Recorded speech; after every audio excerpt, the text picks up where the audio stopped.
कैऱ्यांचा season सुरू झालेला आहे आणि मार्केटमध्ये मस्त ताज्या ताज्या कैऱ्या आलेल्या आहेत।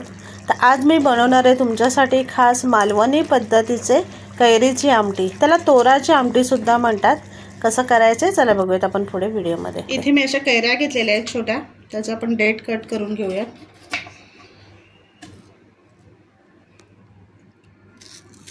त्याला बाटा तयार झालेला आहे, मध्ये कट होत नाहीये। इथे बघा आपण कट करून घेऊया त्याचं। इथे कैऱ्या मी अशा कट करून मिक्सरच्या भांड्यामध्ये घेतलेल्या आहेत। त्याच्यामध्ये आपण धने टाकूया, 2 मिरची आणि आळ्याचे तुकडे घेतलेले आहेत आणि ते ओला नारळ घेतलेला आहे कट करून।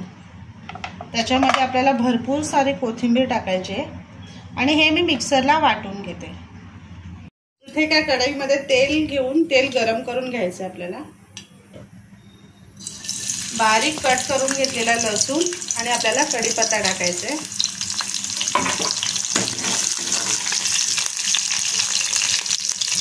इथे आपण आंब्याचं वाटण तयार करून घेतलेले ते आपल्याला टाकून घ्यायचे आणि तेलामध्ये आपल्याला ते छान फ्राय करून घ्यायचं। त्यामध्ये चवीप्रमाणे मीठ टाकूया, हळद आणि थोडासा आपण मसाला टाकणार आहोत। मला मसाला नसेल टाकायचा तर फक्त मिरचीचा वापर तुम्ही करू शकताय। वाटणामध्ये मिरची थोडी जास्त वाढवायची आहे। आता इथे मी वाटणाचंच पाणी आहे ते टाकून घेणार आहे आणि एक मोठी उकळ काढून घेणार आहे। मस्त गरगरून उकळ आलेले आहे, त्याच्यामध्ये आपण कोथिंबीर टाकून घेऊया। इथे बघा मस्त अशी आपली कैरीची आमटी तयार झालेली आहे, ती छान रंग आलेला आहे।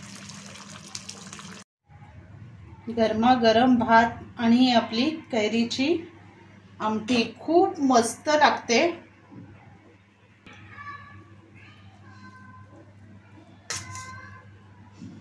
चला आपण खाऊन घेऊयात आणि कैरीच्या आमटीची मजा घेऊयात। इथे तयार झालेली आपली मालवणी पद्धतीची कैरीची आमटी, त्याला तोराची आमटी सुद्धा म्हणतात।